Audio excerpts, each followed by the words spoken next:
I bet those glasses make you see better. There is a inconsistency in your argumentation with the fact of, well, we don't have any leverage. We can't do anything. They're going to do whatever they want to do anyways. And yet when they actually did do something. Just get my position right. My position was, you talked for 2 minutes. I would like the opportunity to finish it. Yeah. Okay. Fine. Well, what I would like to say is that there is an inconsistency in your position, or at least your position is consistent, but its reflection in reality is inconsistent, which the fact is, if this was true, then nobody should have given a fuck about a 3-day delayed shipment. There would have been no talks about this. Nobody would have given a flying fudge because they would have all known that it was kabuki theater. Instead, you had Republicans pissing their pants on the Hill. You had AIPAC throwing a shit fit. You had, Israelis on the internet throwing a shit fit. And you had Bibi Netanyahu basically snubbing the Biden administration because of his actions. So you're saying there's no leverage here, but clearly there was an action and there was consequence. Yeah, so here's what actually happened. What actually happened is a constituency of lobbyists who go to both the Democrats and Republicans, most of them who are funded by AIPAC, okay, these Israeli lobbyists go to the Democrats, go to the Republicans, and they're like, look, here's the deal. You want us to fund your reelection campaign through super PACs and through all of this shit? Okay, then you're going to go and you're going to make a big fit about this. And you're going to say, Israel's our greatest ally. Because, by the way, there was a bunch of Democrats who also came out and said they need those weapons ASAP.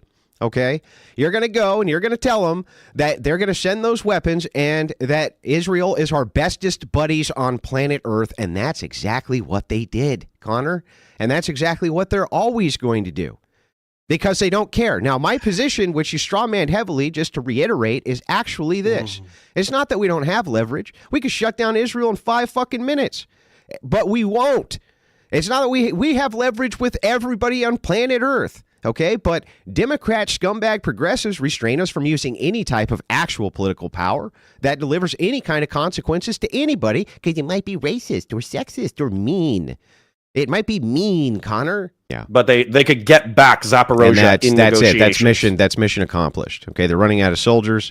Okay, they're going to surrender sooner. So are the fucking Russians. No. Like, dude, yes. Okay, so North Koreans are fighting in Russia. The fucking Russians just brought back Ukraine because they're doing so good. The Russians just brought back the Dragoon. I mean, they have motorcycle troopers now who are effectively shooting these drones fighters down. This was their big thorn in their side. They brought back the Dragoon soldier. They're actually blowing these fucking drones out of the sky now. They're so quick, and their shotgun soldiers are taking them out so fast. They're making massive strides again in this war. By the way, it was always inevitable. It's just a simple matter of numbers, right? It's like Starship Troopers. They go, it's a matter of numbers. And here's the thing, boys. They got them, and we don't. It's the same thing here. They're going to take it. Hang on. You know they're going to take it. So, yeah, I'm sure that Trump will go in and be like, well, here's the thing, guys. We can play this game of you lose another 100,000 troops and most of your young men in Ukraine and then fill your whole country up with immigrants to impregnate for your future generation because all your young men are fucking dead or 40% of them are dead. Or we can stop the war and you can annex the territory because that's what's going to happen anyway. That's what every defense analyst is saying. That's what every expert is saying. Support the opposition to the marauding bandit, rapist, murderers that you want to save. Well, first of all, I described how the Russian army was in World War II.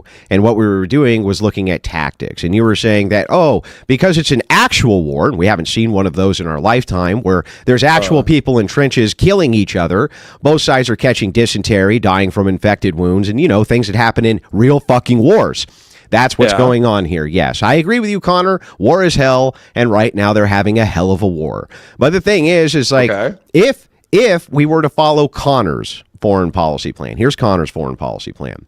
The United States continues to bolster the Ukraine for as long as possible, sending over maximum number of special forces, which we're doing right now, to train Ukrainians and run special operations behind enemy lines, even though this is not acknowledged by the United States. That is what indeed is going on. Okay, and we can make sure that they sacrifice somewhere around 60% of their young male population because that's where it's headed. Okay, and then what's going to happen to the Ukraine is that they're going to have to flood their country with foreign immigrants to impregnate their women and lose their central fucking identity anyways. Or we can do what the United States is terrible at doing and mind our own fucking business. We could do that too. We could just, mind our own fucking business. In the border, if we look it up, There's a border between Ukrainian forces and Russian forces that goes approximately here, right? I think they're fighting over Kramatorsk. Somebody could correct me, right? Then we have this area called Zaporozhye. This is in contest right now because the Ukrainians have a foothold in Kherson, but all of this is currently Russian controlled and it's hard for them to break out, okay? This is where you're talking about, I agree with you that we're effectively taking hundreds of thousands of young men and we're feeding them to the wood chipper. Yep. Okay? I That's agree right. with you here. So what happened, because Ukraine was feeding their people to the wood chipper along this border that Russia was successfully defending, is they came up into Russia, a move which never would have been supported by a Trump White House, and they took this area of Russia called Kursk. Yeah, and they're going to lose it. Okay? Which, by the way, is not particularly far south from Moscow. Yeah, but you know, it's not a question of whether or not they permanently hold it. A question is whether or not they can trade it for Zaporozhye, which I would say is actually the piece of. Well, sure, they would. No, yeah, they're going to get ground. For Zaporozhye. Listen, they're going to get ground into dust. They're out of soldiers. Zelensky has said we're out of soldiers. We're out of soldiers. They're drafting 65-year-olds, Connor. They're drafting 65-year-old men to get them in the fucking field, Connor. Can't I just go back to your statement of like, this is war and war is hard and war sucks ass? You can, but what I want is this. What I want is an answer to this. Okay, if you're General Connor.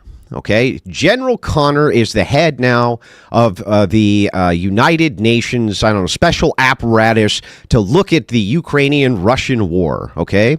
A war in which no other country can get involved because the Russians are armed with nuclear bombs, okay? So no other country can intervene. We're not allowed to do that. We can have limited excursions of special forces, which we have all over the fucking place, and then we just deny that they're part of American special forces. You know the drill.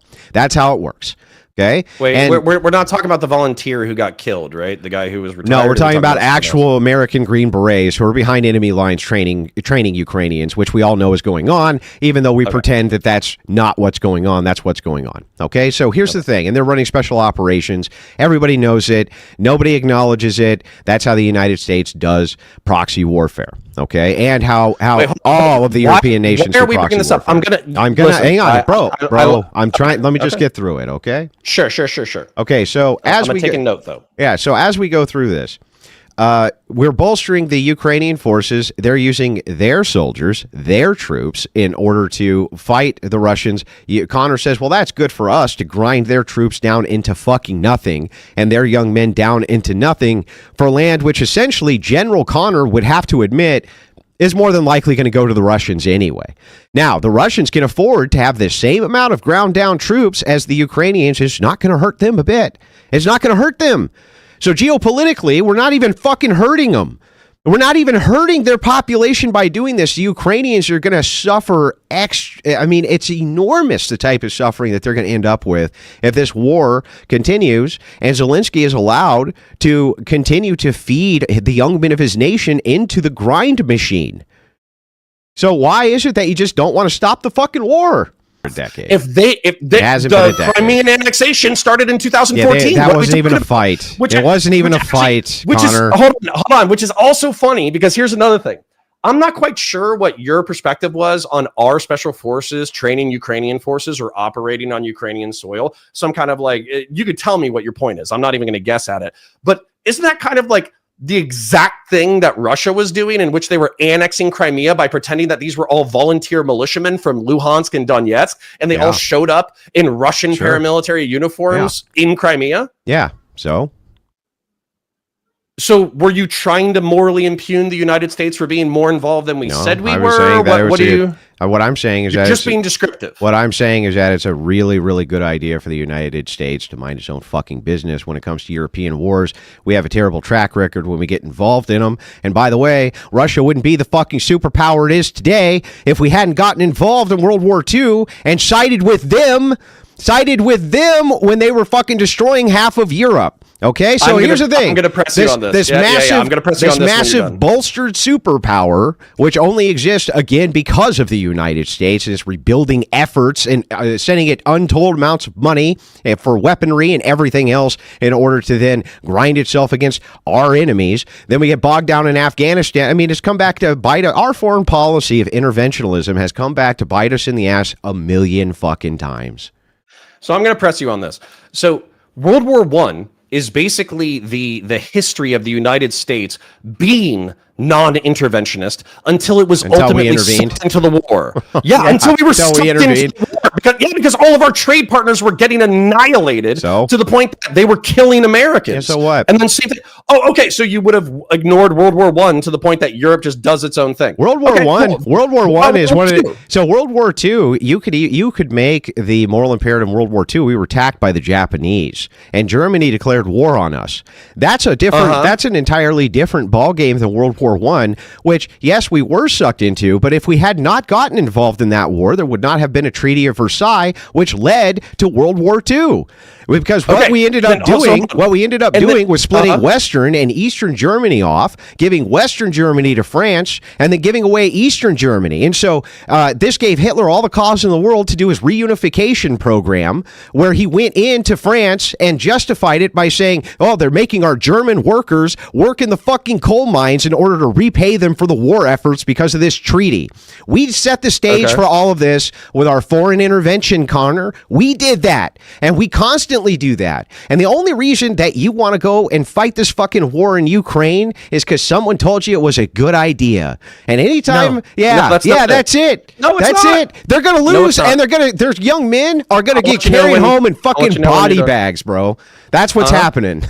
Fucking awful. Awful for the Ukrainians, awful for the Russians. And on top of that, what I predicted to you already is exactly what I think is going to happen. Hold on.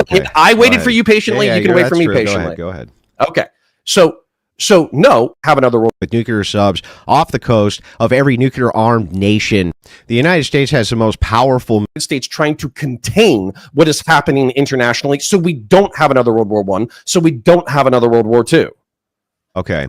The United States has the most powerful Navy on planet Earth, the most powerful Navy on planet Earth, with nuclear subs off the coast of every nuclear armed nation on planet Earth with first strike capability anywhere at any time. Our trade we are so successful with our trade syndicates with the petrodollar that we have professional privateers whose entire job under a brand new form of market reprisal is to kill pirates in Somalia every single day, and then we give them huge bounties to do it. We are under absolutely no threat anywhere in the world ever, Connor, of ever having a problem with trade supply. Ever. Never going to happen. It's just not true. Not only there's is that not a true, single Navy anywhere that could ever oppose us in any capacity ever.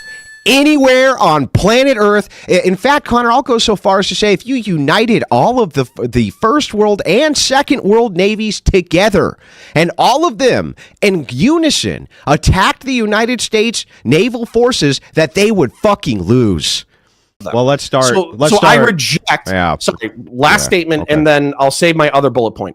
I reject this fact that we empowered the modern Russian Empire through our post-World War II activities. Bro, you reject it. Well, okay.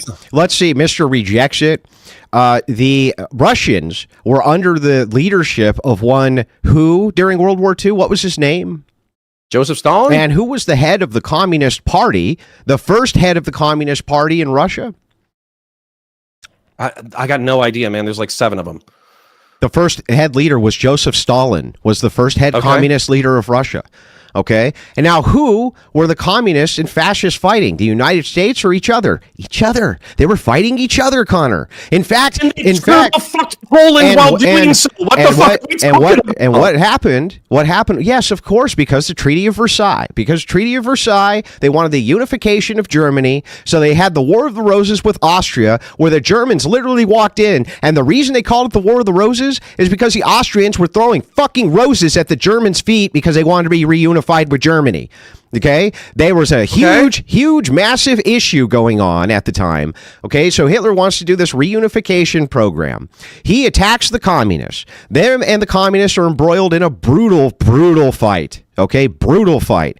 Hitler gets all the way to Moscow, encircles it, okay, till the winter counteroffensive, which was 100% utilized by gasoline and everything else from IG Farben, from different American companies who bolstered bolstered the communists in order to push back the fascists. We supported them all the way up to where they went through and raped almost every woman in Berlin. They literally call it the raping of Berlin for a reason, Connor. There's a whole movie you can watch on it called The Raping of Berlin. We bolstered the communists every which way we possibly could. And then you're going to complain, oh, but Andrew, we had a Cold War after where we had to stop the same communists who we bolstered in a European war that was none of our fucking business.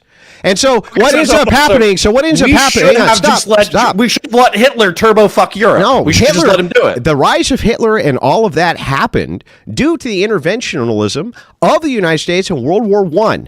If without the United States' presence in that European war, the Germans likely would have won that war. There would never have been a fucking Hitler. And there wouldn't have been fascism. And most of that wouldn't have even fucking happened. And that's the truth. And every good scholar, historical scholar, agrees with that assessment. The Treaty of Versailles, caused World War II. But the fact that you think Germany wins the war and then all of a sudden fascism and communism as ideas disappear from Europe? What the fuck are we talking about? Listen to me. The Treaty of Versailles. If there had not been a Treaty of Versailles, there would not have been... I heard you and I acknowledged it. Listen, there would not have been a World War II. The reason that the Allies... Stop, bro. Let me finish, and then you can respond. The reason that the Allies won World War I was due to American interventionism. Had we not, there's a good likelihood that Germany, who was just the last man, they did not start that war. They were drug into the war just like we were. There's a good chance that they would have won. What ultimately, they were punished the worst because they were the last man standing. And we were able to divvy up the assets because he who wins gets to do whatever the fuck they want. That's how that works. Okay? Now, had the United States not intervened in that war, and they didn't want to. The public did not want to intervene, Connor. They didn't want anything to do with it until a bunch of propagandists came in with a sinking of the Lusitania and claimed that because the Lusitania was sunk in the ocean by Germans who warned our trade federation not to send trade ships through war-infested waters. After the Lusitania was sunk, they propagandized the United States into going to war there too. It was the dumbest fucking thing we ever did. Yes, our foreign intervention policy is extremely bad, right? And this current war in Ukraine, yes, I would love for it to stop. So before we have another 200,000 young Ukrainian men, Orthodox, many of them, get run through the fucking meat grinder in order to bolster your fucking sick idea of democracy.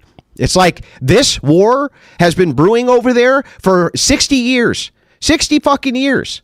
Russians and fascists were fighting each other first. Therefore, we shouldn't have supported either of them. We should have let them take each other out. And then basically, I don't know, we would have ruled from the ashes as like some anarcho-capitalist trade partner who traded with everyone. Fuck the Poles, fuck the Estonians, fuck the Latvians, fuck the Ukrainians, fuck the French, fuck the Spaniards, fuck the Italians. Let them all kill each other. It's have done in World War I and World War II. Well, I'm not sure that that's particularly I mean, I would have minded our business in World War I, and we wouldn't have had a World War II. But what does that mean? It means that I would not have intervened with military force overseas on behalf of anybody. Like, for instance, right now, Germany is a very staunch ally of the United States. Okay.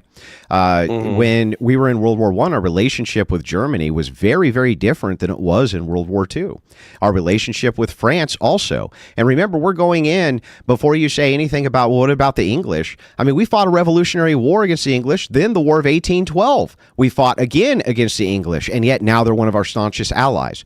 Often through non-intervention, we're able to make our best alliances by not trying to pick sides, by not trying to get involved. Okay, many of the people who we fought a war with, too. We're best friends with the Japanese, and we dropped 2 sons on their fucking country. Yeah, because we had Reconstruction afterwards, we bought the country essentially. Okay, and we forced them into a treaty where they can only have a defensive military. That's it. That's the only reason. But if you look at the war with Mexico, we had a war with Mexico and their staunch allies as well. People we fight with. Wait, but you're trying to assert that like when we don't intervene, we're still friends. No, people we fight with. Yes, rebuilding them and creating staunch alliances is a good idea, but we should not go out. Hold on. Is Mexico our friend or our enemy?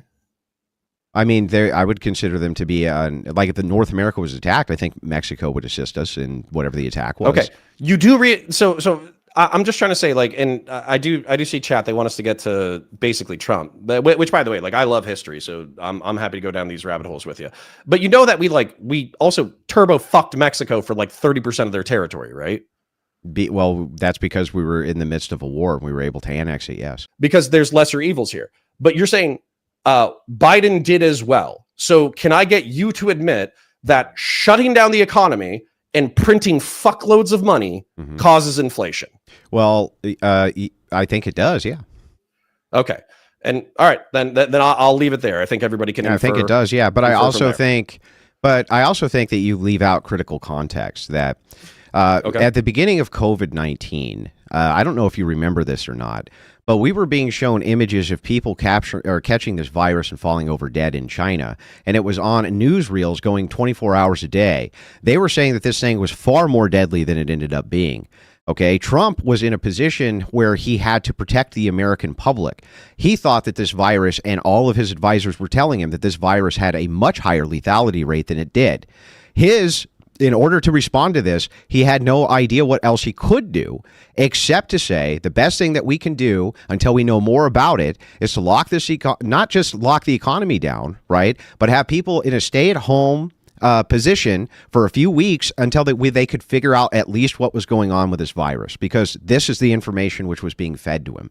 Now, as it went, we were able to learn more and more about this and learn that that was not the case at all, and that people knew it wasn't the case at all. But Trump gets a whole lot of blame for doing exactly what Democrats claim he should have done. Listen to the experts. He did exactly what they always say he doesn't do. He listened to the experts at the CDC. He listened to expert Fauci. He listened to all of them who said this is exactly what you need to do in order to protect the American people, because it's the next fucking Black Death, Donald. Okay, it's 100 years and it's the next Black Death, and you better lock people up at least for a little while. Give them a stay-at-home order so that the entire American public doesn't fucking die from this thing. That's what he was being told. So there's some critical context there. And then Democrats later are like, well, this thing really wasn't that big of a deal, right? This thing wasn't. But at the time, they were like driving in their cars with fucking masks on, with hoses coming out of them to their fucking window so that they could get fresh air and shit. Let's not do the revisionist history thing, bro. I was there. You were there. I honestly would analogize this to the Spanish flu. It did kill a fuckload of people. It just didn't kill. Most people would be okay.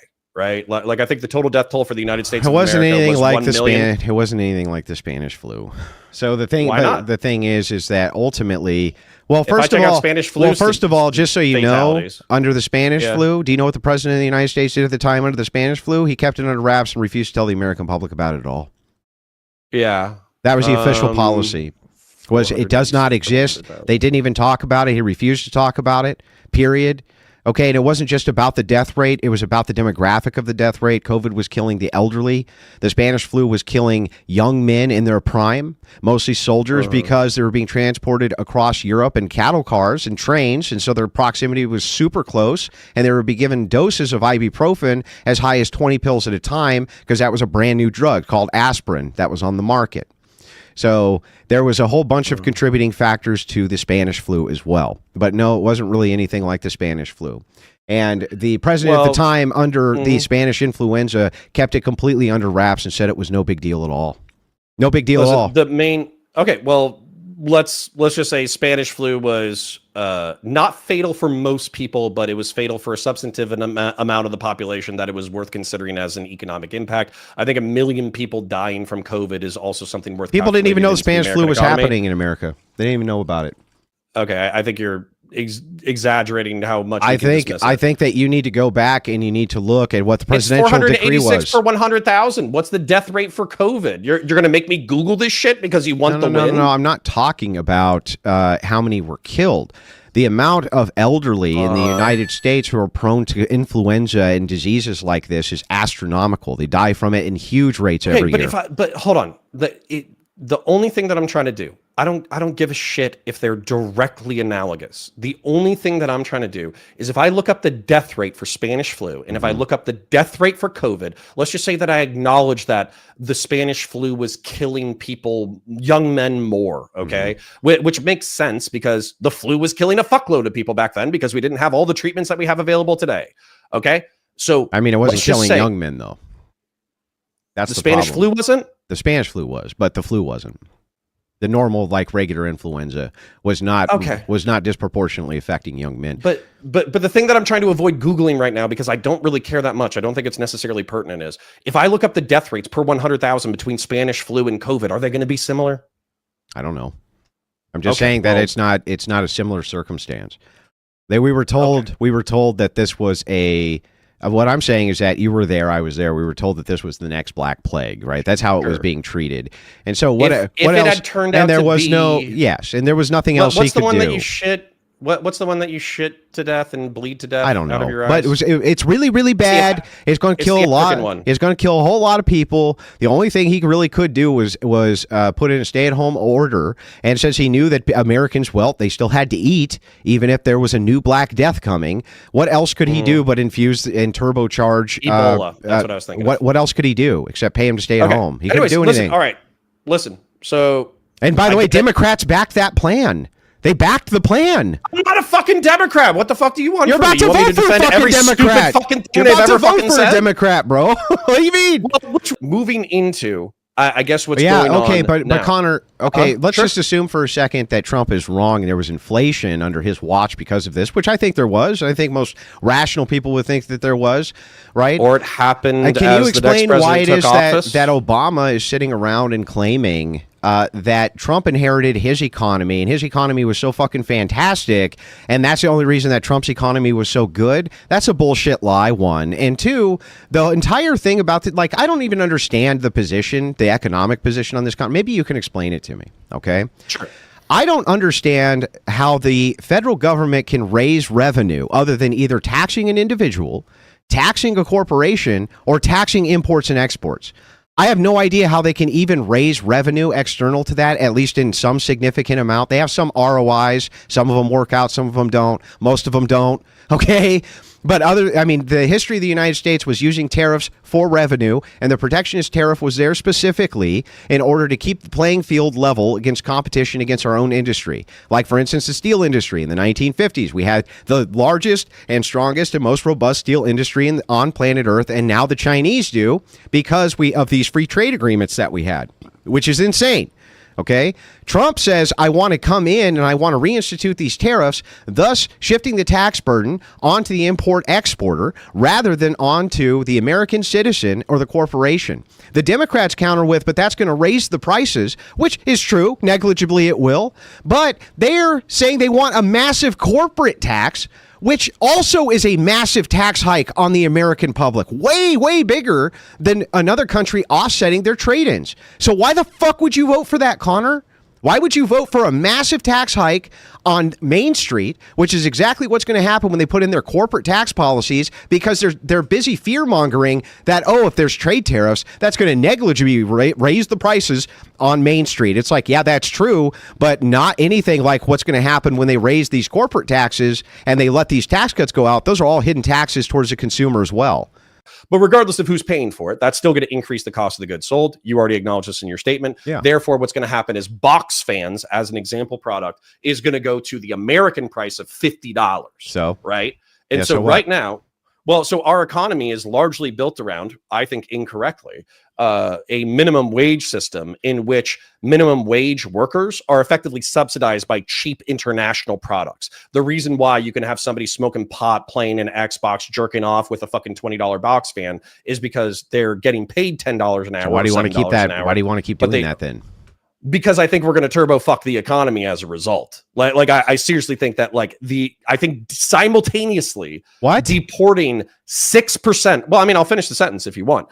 Simultaneously deporting 6% of the population while also increasing the tariffs, so a majority of consumer goods are the same price as American domestic manufactured consuming goods, is going to fuck the economy super hard if Trump gets his way. 100%. Okay, Connor. So let me ask you a question then. Sure. We have a massive amount of unfunded liabilities, correct? And the United States needs to collect X amount of revenue per year, no matter what, in order to cover a baseline of its own needs, correct? Yep. Okay, great. If it's not going to get it on imports, Connor, where's it going to get it from? Where is the tax revenue coming from? Yes. I mean, the tax revenue is coming the same place it always comes from, which I'm assuming is, federal income taxes. Probably It comes from businesses. It comes from businesses, Sure. Connor. So if she wants to raise all this revenue, which she does, but she wants to do free trade, so she's not taxing imports coming in, your argument is that, well, the box fan is going to raise to the American standard price of what a box fan should be if we weren't importing it from China. However, if you tax that same corporation for the same revenue you would need on the import-export, that's doing the exact same fucking thing, except it makes it even more expensive. It makes it even more expensive because now those businesses don't have access to that capital for their employees. So we can either use a tariff, which hang on, let me finish. We can either use a tariff, which levels the playing field against people who already have tariffs against us. We can level the playing field against them. You say, well, economically, it's going to make the box fan. You're going to have to pay a little bit of a higher price for the box fan. Sure, I can acknowledge that. It's going to negligibly go up. I don't know how much. Let's say it's $30 goes up to $35, right? But the industry which is here that grows up around that ability for us to protect our own industries creates a huge amount of jobs. And the corporations themselves, right? They pay more in taxes then because of their gains taxes. You don't even have to raise them. What she'll do instead is she'll make it so that American industry cannot compete against those tariffs and then raise revenue from the very businesses that you are claiming are going to have a cheaper product. Where are they going to pass, Connor? Where are those businesses going to pass the expense to? Where? Where's it going to get passed to? And just answer my question. Where are those businesses going to pass their expenses to from these tax hikes? Where? That they would have the opportunity to pass down to the worker. I don't know about you, but I've been a working stiff for about 20 years of my life. I don't think I've ever seen the money come down to the worker. Oh, really? Because it's the same. Because basically what's ended up. Have you ever worked for a poor man? You've talked for 5 to 10 You ever worked for a poor man, Connor? Have I what? Ever worked for a poor man? No, but then I guess it must be trickling down to you then, Connor. I don't get the own. If I'm working for bullshit fucking wages and my fucking boss is some dickhead with 3 fucking boats and 5 properties, that's obviously not working. And that's not a just system to work under. And it's not a just system to simp for. Why would you defend that system? What? I don't understand. Your position, Okay. 5 seconds. You talk for 5 minutes. You talk for 5 employees. We're expected to have a minimum tax rate. If you're under $100,000, it's like 10% of your fucking income, right? And it progresses, right? Well, what happens with businesses, corporations, and investments? What they do is they have an ability to write off those taxes in various ways that makes their net liability to the federal government almost nothing. And so what ends up happening is you have a set of tax laws for the uber rich in which they can avoid any tax liability because they're doing it through investments and they're doing it through reinvesting back into the business. So when somebody says, hey, I'm actually going to make sure that there's a minimum effective tax rate that goes to the corporations and goes to the uber rich, I don't give a fuck. Fuck these people. I don't know if you've worked for a dickhead corporate boss, but these fucking people have more money than God. So you want me to cry over them? They can play the world's smallest fucking violin as far as I'm concerned. They can play the world's smallest fucking violin as far as I'm concerned. Okay, great. That was an epic rant, but maybe we can take these things one at a time so we can get through them. What do you think? Well, you do give me a lot to work with, and I have to wait for some time. Yeah, no, I understand. I'm not upset. I just am asking if right now, for the duration of this, because like I said, I got a hard out at 8, sure, that we can just kind of go through these one at a time. So let's start with this idea of the corporate tax rate versus tariffs. Okay, so first of all, we have to have industries here which are here in order for us to have corporations to fucking tax. Okay, that's one. We don't have a steel industry anymore. The Chinese do. They've stolen our IPs and they've been stealing them nonstop, and they're going to continue to steal them nonstop. And we have what the Democrats are proposing is, by the way, these people make our weapon systems. They make key components for our weapon systems, Connor. Key components for our weapon systems, microchips, things like this. You don't want to use a protectionist tariff so that we can have those industries back in the United States. That's fucking insane. Not only do we need them back in the United States, but that's the only way we can get them back in the United States. On top of that, On top of that, I'm happy to listen, but we do want to address it's the same. It's going to be the same point. Right? Yep, this is the same point. Okay, I'm almost done with it. Sure. On top of that, you have the secondary issue, which is the same issue, which is that the United States needs to collect revenue from somewhere. What Kamala Harris is proposing is that the same thing Democrats always propose: tax the millionaires and billionaires. But Connor, you just got done saying that millionaires and billionaires don't pay fucking taxes. You just got done saying that. So what's going to happen when they move in their new proposal for the millionaires and billionaires to pay taxes? They're not going to, because they don't now. And all of that tax revenue, the plus 400K is just going to come from smaller businesses, right? Or smaller corporations that have 15, 20 employees max. Okay. And everything that those companies make, all of that is going to get passed on to the consumer, because that's what always happens every single time a Democrat's in office. Population only make up like 40% or 50% of tax revenue is because you're making a fucking peanut. So obviously when somebody has a giant pile of peanuts and then they take fucking, 100 of those fucking peanuts, that's fine. Whereas you, the fucking one asshole with one peanut, gets a fucking chip off of it. If there's 300 million of you, then it only adds up to a paltry sum. So very clearly there's an economic imbalance between the working class and middle class and the upper echelon of society. All right. It's not a gotcha. Go ahead. Federal taxes by what would you call that? Just ask where does the United States make most of its revenue? Individual taxes are sources of government revenue in the United States. Individual taxes are 45.3%. Social insurance taxes are 22%. Consumption taxes are 16%. Property taxes are 10%. That's going to be a majority of it. The remainder is 6%, and other is like 0.1%. So individual taxes is where it gets most of its revenue. 45.3% of the pie. So does it stand to reason then, Connor, that if that is the case, that if people were making higher wages, the United States is going to collect more in revenue?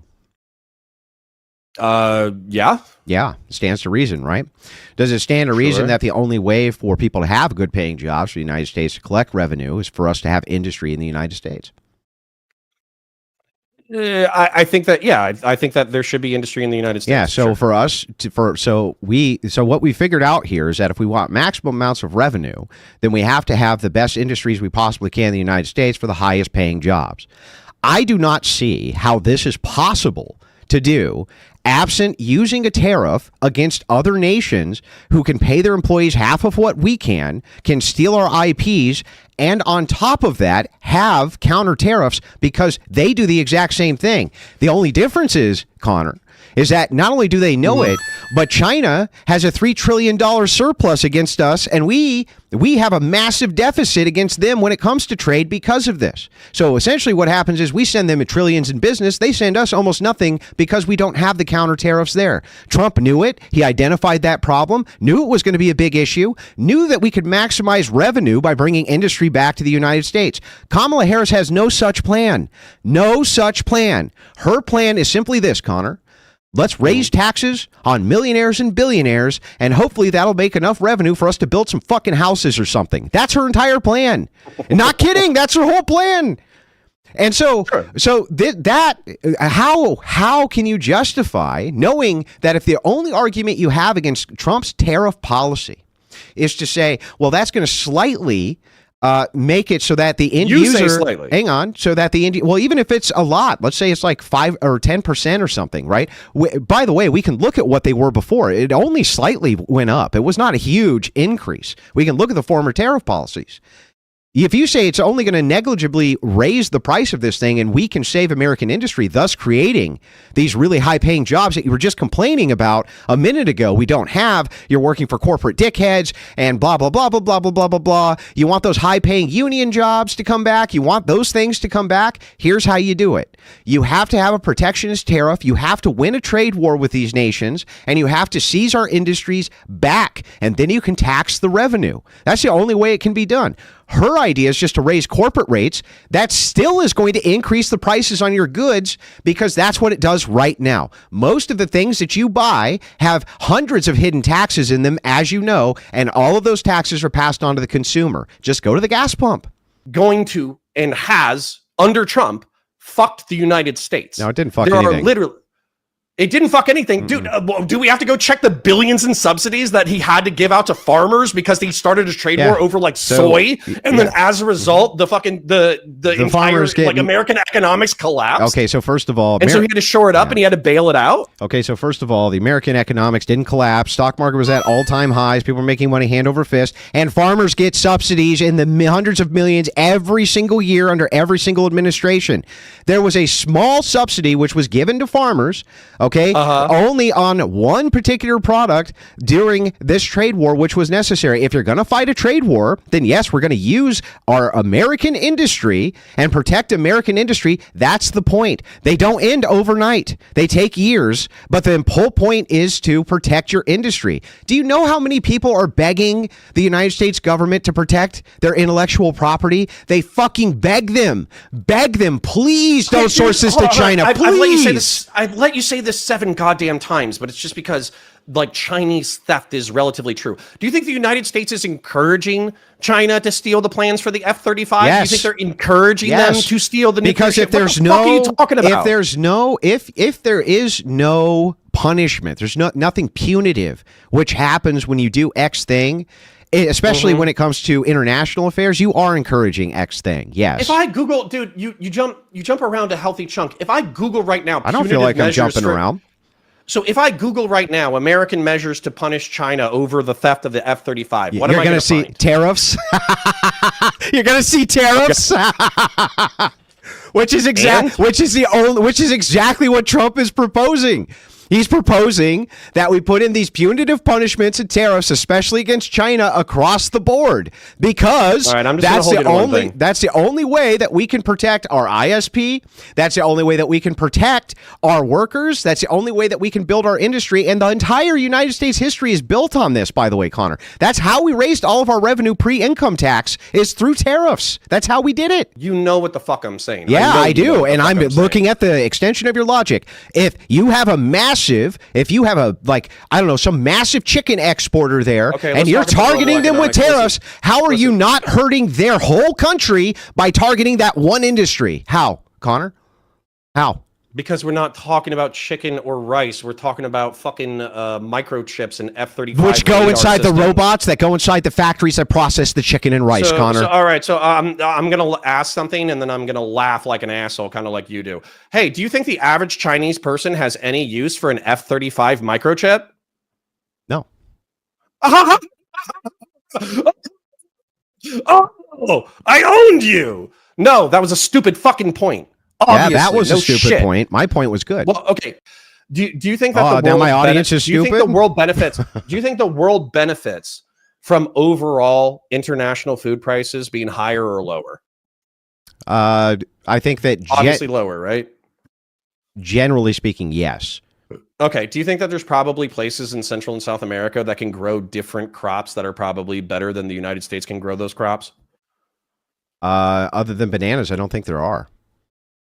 Okay, so America we can just grow everything here at the same rate, same price. It's one of our entire world. Yeah, one of our largest exports is food for that reason. It's because of the climate demographic. So our west coast especially is fantastic for growing. I think that the number one export of California is produce for this reason. And because we have such a kind of temperate climate and a rigorous climate, depending on where you go, that we can basically grow almost everything on planet Earth here. Yeah. Cheaper products to each other because we're working within a network in which we that's the idea of free trade. So this is the idea of free trade in general is that if there's you can do this on a microeconomic level as I agree. well, though. I agree. So you can do this in a rawly domestic model as well. But the idea is still free trade. So here's the idea. The idea is that so are you against free trade in general? Bro, can I answer your question?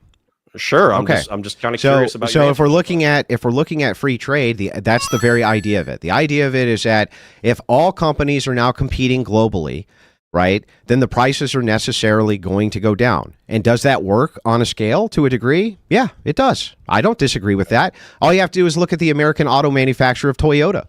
When Toyota came in, they kicked the holy shit out of our car companies and forced them to create a more inexpensive product, which could compete with these really reliable, very safe vehicles. There's no doubt that works to a degree. But there's this massive side effect. And our founders knew what this side effect was. And throughout the early 20th century, we knew what the side effect was.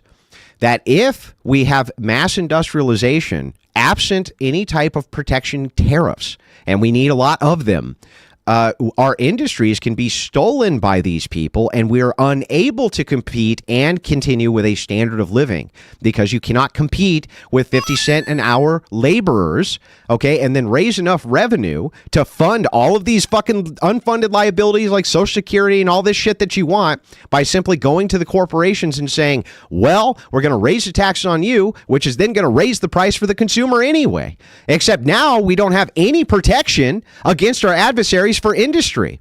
So it's like, it's the stupidest thing I ever heard. It's like backwards. You're doing it backwards. What you should do is go, well, okay, if both of these things are going to raise prices to the consumer, then I want to target my trade adversaries to put the most pain on them I can to protect my industries, to raise revenue that way and keep it as far out of Main Street as I possibly can so that these corporations can expand their industry so we can pull these industries back in. That's the prevailing theory. Now, economists sidestep this all the time. I don't know why they don't like talking about this, but this is why all of the predictions of all these massive economists, Connor, you remember back in 2016, Trump was going to kill the economy. It was going to be destroyed. The stock market, Krugman says the stock market within the first 3 months is going to crash to all-time lows. The exact fucking opposite happened because we were seeing the Trump effect. Now, does this take 6, 7, 8, 9, 10 years to fully accommodate and accomplish? It does. Yeah, you mean like some type of flat proportion that you have to pay? Sure. Name a percentage, and we'll see if we agree. I don't know. I have no idea, but I would say between 10 and 20%. But I would say if the United States military is at your beck and whim in order to secure an international industry for you, then yeah, you should chip in 10 here's or 20%. 100%. Here's the thing, though. Let's say that we were to remove all corporate taxes tomorrow and all income taxes tomorrow and pay for those things, right, by getting rid of a lot of the welfare and getting rid of this idea that we can't have international tariffs to raise revenue. What's the problem with that? Okay, so what's the problem with eliminating taxes for the American citizen and exclusively income, just the income tax? Yeah. Well, so then you have property tax, and then you might no longer be a market, like a viable. Well, the reason I'm asking this, anything to. Yeah, the reason I'm asking, why wouldn't you be a viable market? Because if you're taxing everything at the exact price that in order to make it competitive with American products, you're effectively making it the same cost as it is now, which is going to increase because of increased labor costs. No, it's going to destroy. No. People need access to your market. They need access to our market. That's why they're. Do they? Yeah. I can explain how I know this. Everyone on the planet needs access to the American. Yeah, that's why they're all writing trade surpluses with us, and we're the only ones rating. Bro, I can prove it. Okay, I'll listen, but they're all running trade, bro. They're all running trade. The security situation, dude. You got to let me speak here. They're all running trade surpluses with us. We're the only ones running deficits with them. They're already shit. No, here's why you need to give a shit. Here, you ready for this? I'll break it down. Okay, I'll break it down. Let's say I'm gonna take notes. Yeah. Let's say you and I are candy salesmen. You and I, we both sell candy. That's what we do. Okay, and what happens is, you give me X amount of leads for a candy bar, and I give you X amount of leads for a candy bar. That's what we do. That's how we like scratch each other's backs. Okay, if I get 10 leads from you for candy bars, and you get 0 leads from me for candy bars, would you keep on giving leads to me for candy bars? I'm sorry. What, my leads are more expensive than yours? No, that's not. Just listen to what I'm saying to you, bro. If we're both selling candy, we both have leads, okay? And I give you leads, you give me leads. That's how we sell our candy, okay? But it turns out at the end of the month, I gave you 10 leads, you gave me 0 leads. Why shouldn't I just keep my 10 leads? Yeah, you have to have a reciprocal relationship. Because what happens is I sell more candy bars, right? Okay. Yeah. So this is what a surplus and deficit is in trade. So if we're doing, hang on, Connor, I'm almost done. So here's the thing. These motherfuckers were buying right? For every, like $1 billion that we're infusing into their economy, they're giving us $1 million back, or 20 million back, or 200 million back for every billion that we're giving them. How is that in any way a fair playing field? It's not. And why the fuck would we keep doing it? That's stupid and insane. With us, they are the economic powerhouse. Yeah, okay, Connor, you got a couple of big holes in this analogy. So the first one is... Except for you could analogize it to Chinese steel or Chinese rice or Chinese chicken, and it would still work, but I'm all ears. Yeah, so no, it doesn't work. So the thing is that they are getting a benefit from it.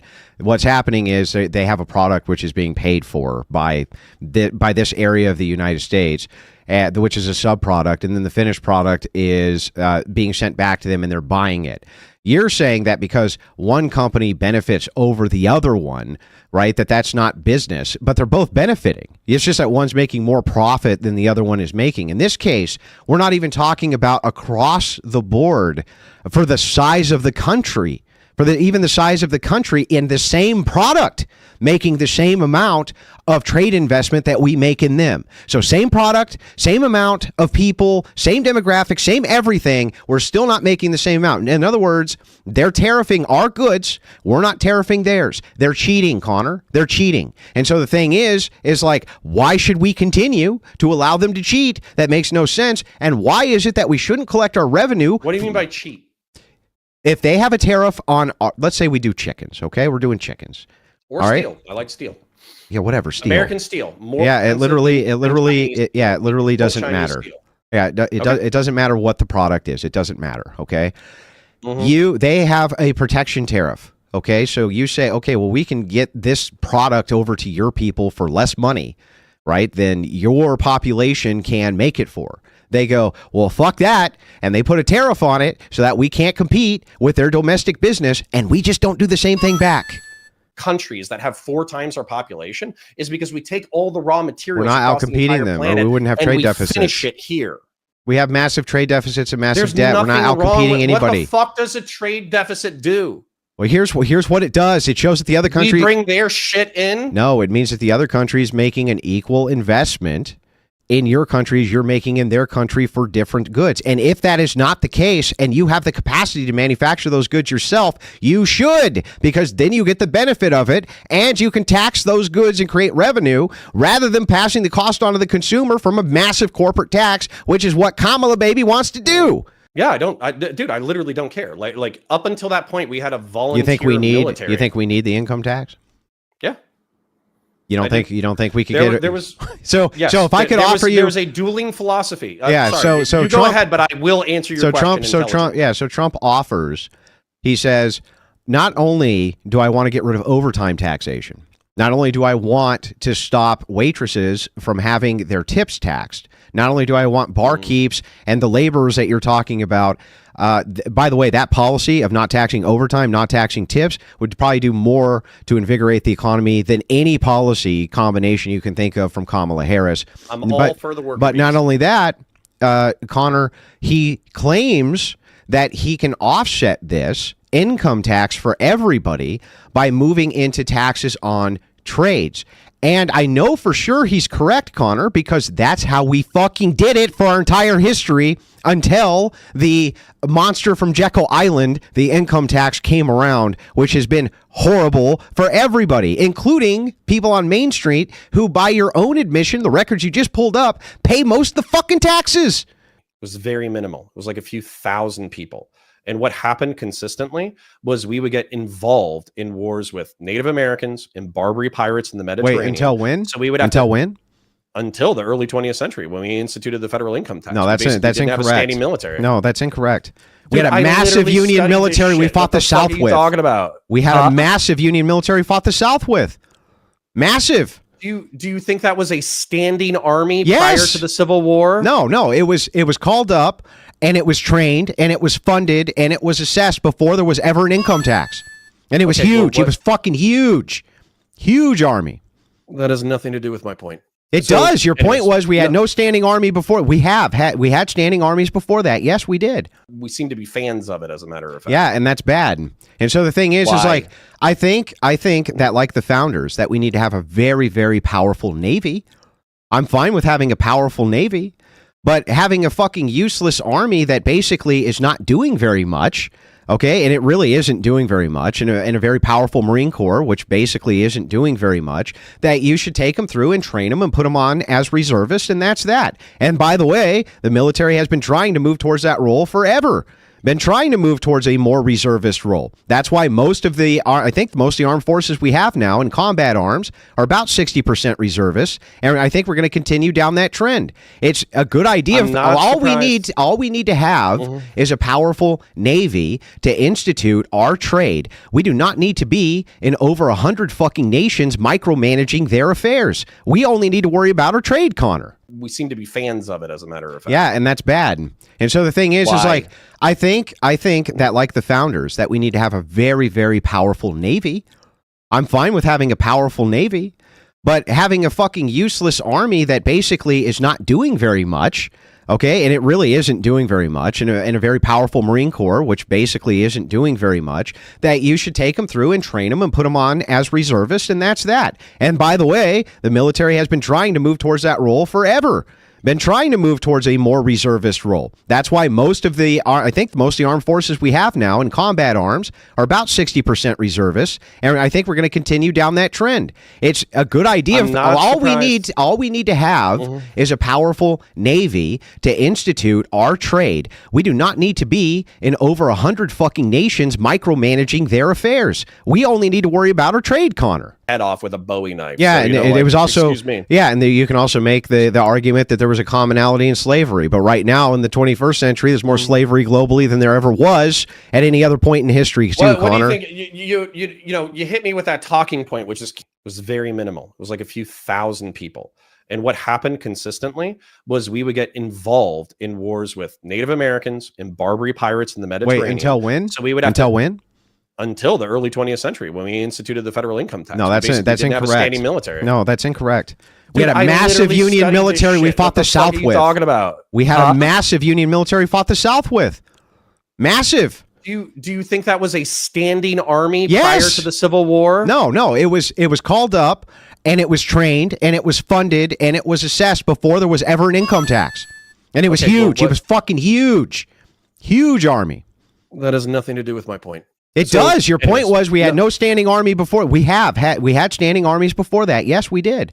Do you know what tradition? There was plenty of fuckery going on in the 19th century that we could walk through. That was a time where it was normal for human beings to walk across the plains, bump into another kind of human being, and to take the top of their fucking head off with a Bowie knife. Yeah, so, and it was also and you can also make the argument that there was a commonality in slavery. But right now in the 21st century, there's more slavery globally than there ever was at any other point in history, too, Connor. What do you think? You hit me with that talking point, which is cute. What do you think the per capita rate of slaves is globally? What do you think it was? What do I think it was back then? I almost guarantee you that the per capita rate of slavery is significantly reduced nowadays. Prove it. Okay. And first, define what a slave is. Like somebody who doesn't have the choice about whether or not they're employed? Like prisoners? Oh, get the fuck out of here. That's like some pussy-ass Democrat fucking talking point. I just want the definition. Is that a slave? Are you fucking with me? I'm asking you if that's your definition. No, I don't think that criminal prisoners and fucking slaves are the same thing. Do you think like anyways, all right. Okay. So we've reduced, hold on, while having a greater population, 18 minus 0.67, we have reduced the per capita slave rate by 17.5% in the past century. And what's the definition of a slave? I would say somebody that's impressed into servitude against their will. Like a prisoner? Do you want me to check out the incarcerated population? Well, I already have it for you. It's 583 per 100,000 residents. It's 583 per 100,000 residents. Go ahead and take this definition that you have, because I guarantee you that that's not the definition that's being used for that, right? I can guarantee you. But if we were to go off of your definition, I guarantee you that 20% of planet Earth would fall under that fucking definition for sure. Okay. According to a cursory look at the research, the modern people who are considered slaves is 0.67%. So we're talking about like a reduction of like 15 or 16%. Yeah. So here's why this is important. The reason that this is important is because if you're saying... Are 14-year-olds who are forced to go to bed on time, are they considered slaves? No. They're doing something against their will. So here's what I think that Are wives who have to listen to their husbands and cook dinner, are they considered slaves? Can I respond to any of this? I'm being a smart ass because I felt like you were being a smart ass. No, I'm not being a smart ass. I think that there's actually an important distinction. I think that the metric that you actually want to use is there's a contract of ownership for another human being. Something akin to that. Am I owned right now because I'm a contractor? No. Okay. Because you can walk away from the contract. So you're not owned. I think that that would be what they would be using as a metric or something similar to it. But if we're talking about your definition of what a slave is, which is being compelled into work you do not want to do against your will, I would say that the planet is probably more populated with people like that than ever before, yes.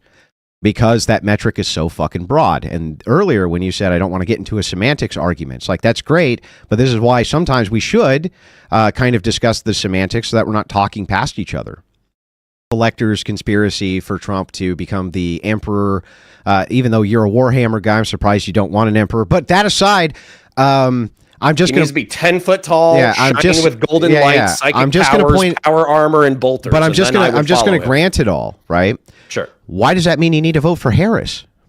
Just the choice of lesser of two evils. Yeah, but what I mean, wait, Harris is still fucking evil. There's no doubt about it. Okay. And all of her policies run contrary to what it is that you want to see. Why, if you're at least not going to vote for Trump because you're afraid that he's some type of threat to the Republic, which I would argue Harris is also. Thanks for watching. There is hope in Jesus Christ. He will never leave you or forsake you. Like and subscribe and join our Discord for friends and more.